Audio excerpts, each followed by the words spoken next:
Since the November election, 17 states have enacted new laws that tighten rules around casting ballots and running elections. In an effort to keep Texas from becoming the 18th, Democrats in the state legislature staged a dramatic protest, flying to Washington to block Republicans from passing a more restrictive voting law. To help us put those challenges into perspective, we're joined by David Becker, the director and founder of the Center for Election Innovation and Research. Welcome. Nice to have you here, David. Thanks. Great to be here, John.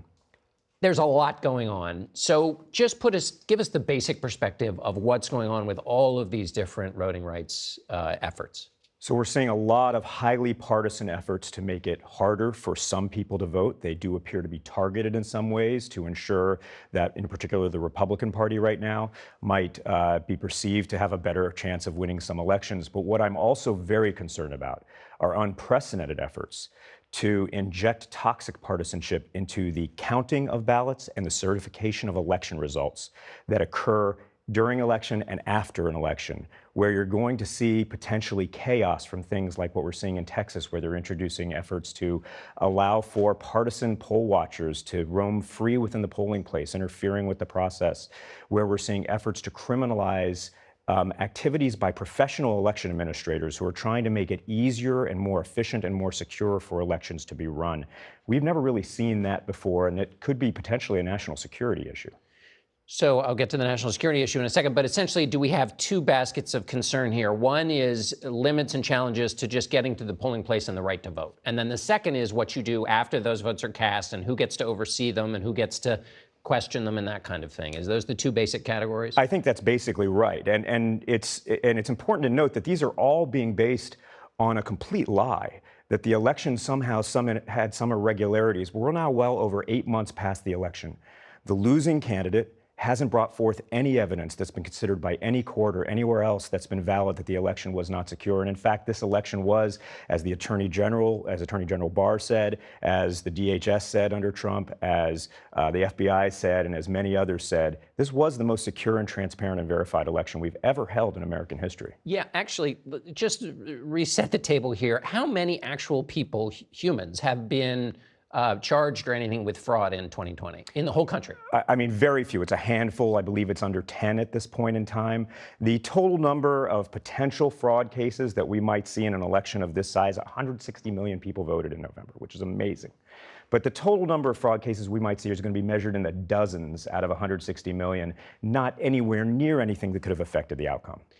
So back to the two categories you were talking about, the problems with voting and then the problems after the vote is cast. Senate Republican leader Mitch McConnell said these are common sense measures out in the country. They're just trying to unwind the measures that were brought in under the age of COVID and sort of restore things to the way it was before. Is that an accurate characterization of the scope of things that are being suggested?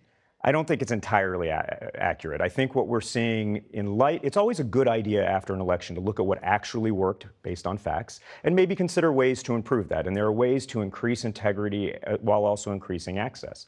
What we're seeing here are things like in Georgia, for instance, where they ran not only the most successful, highest turnout election they've ever held, they actually ran 2 of them within a 2-month period of time.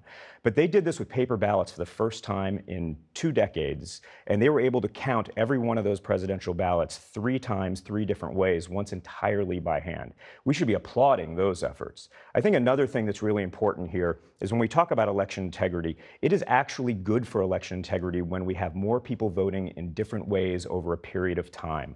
We don't want to have a single point of failure on election day, where if something goes wrong, we can't fix it. If we learn of a problem at 1 p.m. on election day, it's very hard to fix by the time the polls close.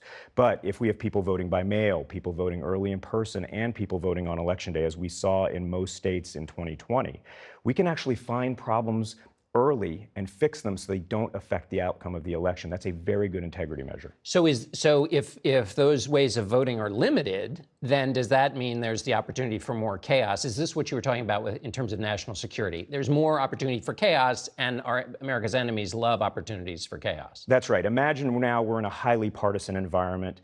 We're concentrating more voting on election day in polling places where there might be long lines, where partisan poll watchers have free rein to engage in chaos.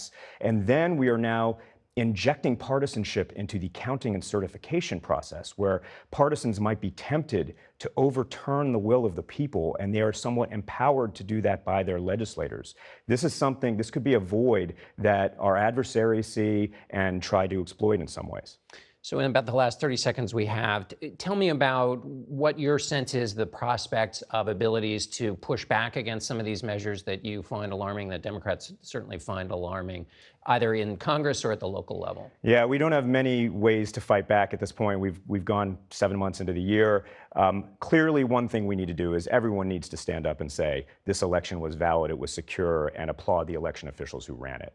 But secondly, maybe Congress does have a small window here where Republicans and Democrats of goodwill can come together on some kind of bill that actually could establish a foundation for democracy that could get 50 votes. So far, we haven't seen an election bill that could get 50 votes, and so the filibuster is not necessarily relevant as of yet. All right, I'm going to have to cut you off. We're out of time, David. Thanks so much, and we'll be right back.